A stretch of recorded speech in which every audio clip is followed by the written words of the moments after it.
Hey Derek, just wondering if there are any updates on Sydney and TRP and whether you think they might be available on Thursday. Yeah, no, I mean, both players are getting better. I'm definitely not speaking on behalf of Courtney or either TRP or Sydney, but I think they're both getting better.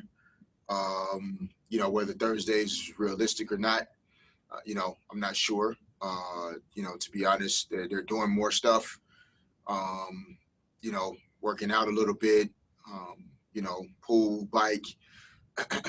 Sydney was able to touch the basketball a little bit yesterday, but as far as Thursday, I would still probably say more on the doubtful side than the probable side. But we'll see. Over the next day or two if that changes. John W. Davis, Winsider. Good West Coast afternoon to you, Coach Fisher. How you feeling today? Good, John. How you doing, man? I'm doing all right. So what I wanted to ask you about was, regardless of who you play tomorrow, you got three possible opponents, and you'll find that out tonight. But regardless who you play, can you give me three reasons why the Sparks will be successful on Thursday, regardless of who you play? Sure. I wish I had those answers in a bottle. I wouldn't be doing this. That's for sure. Yeah, I mean, I think that for us again, it's and I think for every team really, it's not as much about the opponent always. You obviously have to prepare for your opponent, respect them, understand some of the things that they would like to do and try to do. But I think for us again, our ability to bring a level of I think focus and attention to detail that allows us to really play with energy, effort, passion. I think that's always at the top of the list for us. We have a number of experienced players and players with years in this league. And, I think, finding that excitement level and just that high passion for competing every possession, that starts to escape you as you get a little older because you've seen it all. So, finding that way to be super excited about every possible moment is a key. I think for us, when we take care of the basketball, we're really good. I think we always get in trouble when we get loose with the basketball. So we have to take care of the ball on Thursday, no matter who we play. And I think we have to get back to being able to create turnovers and get ourselves out into the open court a little bit more. I felt like that was an area, even though we finished at the top or near the top of the league, overall, I don't think in the last week or so, we played at that level in terms of really making it hard for teams on the offensive end. So those are three areas for me that jump out that, if we're locked in and enthusiastic about the opportunity to play basketball, we're really good. And I think these moments bring that out in our team more than other moments at times. And then, taking care of the basketball offensively, we're normally really good. And then, being able to create some turnovers on the defensive end so we can get out into the open court and take advantage of our versatility in terms of multiple people pushing the ball and being able to finish on the break. Howard Megdal, Next Hoops. Hey, Derek, good to chat with you. Wondering if you could talk more specifically about how you guys go about preparing for this single elimination right out of the box. I know you had a lot of success doing it last year against Seattle, and you guys ended up winning by quite a bit, if memory serves. But also just it's almost like having to come up with a Game 7 mentality right in Game 1. Wondering how you go about making that happen, and also just what you think of it at this point. Yeah, I mean, I think that in my opinion, at least, I think the key to playing in any game, honestly, is to find a way to have a clear mind and to be able to be fully present and focused on just that one game, not necessarily how you got there. Whether you were, in a 7-game series, or a 5-game series, it doesn't matter, who was up 2-0, down 2-1, up 3-1. It's game 7 or it's game 5. And you have to find a way to, yes, bring that elimination mentality, but you cannot become overly anxious and determined to manufacture an outcome, right? And still find a way to stay focused on the process of winning the game, which means, every closeout, every communication on the defensive end, screening at the right angles, passes on time and on target. You don't get 8 points for making a 3-pointer in an elimination game. You get 3 points. And so, you can't overly magnify the significance of the game that creates these, different feelings inside of you than what you would in any game. And that's a hard thing to do.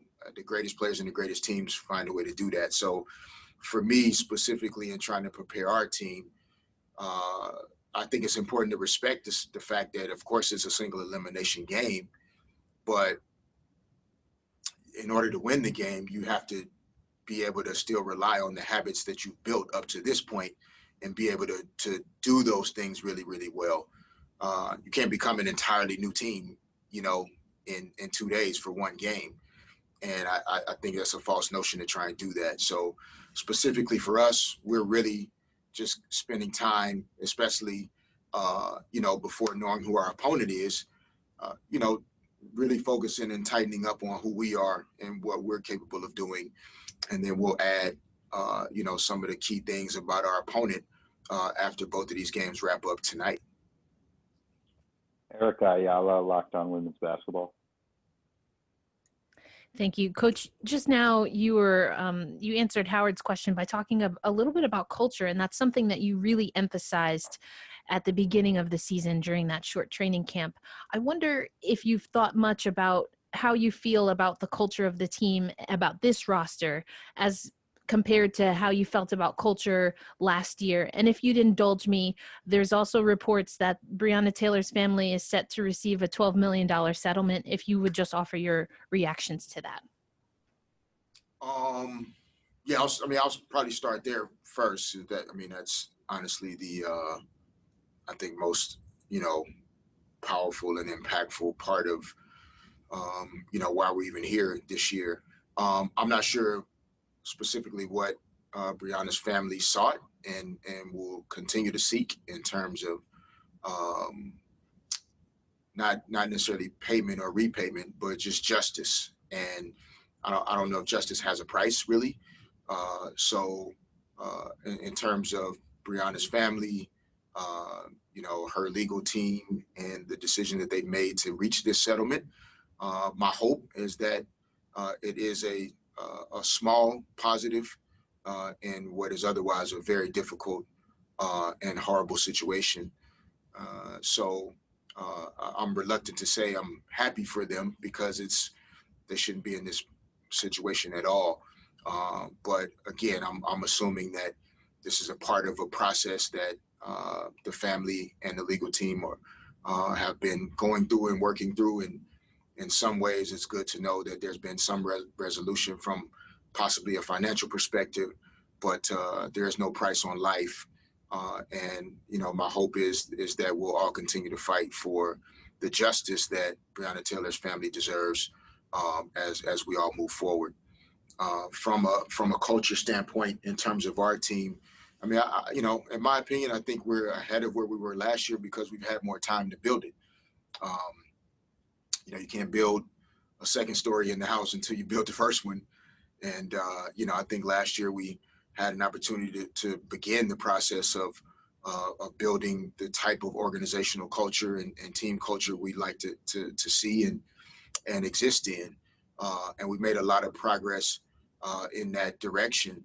And, I think a lot of people You know, whether even ourselves at times, right? We have a tendency to only focus on these moments in time that are negative without being able to appreciate how positive and how far reaching the things that you have done, you know, are in reality. So you know, we feel like we're in a better place from a cultural standpoint. Doesn't mean you win every game you play because you're moving in the right direction. But I think our players are understanding more of what is expected of them and being a part of this team. And we're also learning from them what it is they need from us in order to be an organization that they all take pride in working with and playing for. And that's a very important aspect of it, is that it's both ways. It's not just the culture that you see living out on the court and how we play basketball, but really wanting our players, their families, their loved ones, the people and things that are important to them. They have to feel that we're prioritizing them and those things.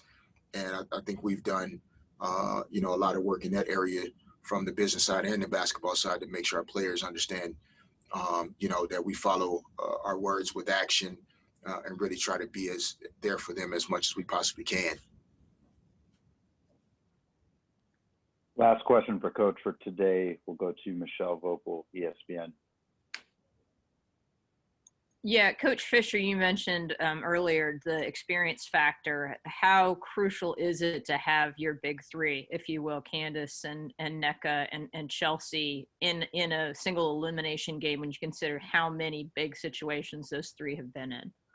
Yeah, no, it's immeasurable, you know, to be in a position as a coach where, you know, from our experience even last year, you know, other than an elimination game in my, you know, experience, I had not been in a single elimination, you know, type of format. So the confidence that we had going into our single elimination second round game last season, and I think the confidence that we can continue to build over this next couple of days going into Thursday night, a lot of it starts with those three. You know, they lead us on the court, they lead us in the locker room, and you know, we obviously have you know, the who they are as women and the things that they are focused on off the court. They're also leaders in that regard, and so I think it helps all of us to have those three players on our side, having been in so many big moments together. You know, they can really be the glue and the centerpiece to, you know, what we can try and accomplish, you know, starting with Thursday night. And, you know, the fact that they've been in this situation before is also, I think, a positive for us. You know, we still have to go out and play the game, but, you know, having players with this kind of experience that I think will embrace the moment as opposed to being stressed out with the moment, I definitely think is a positive for us.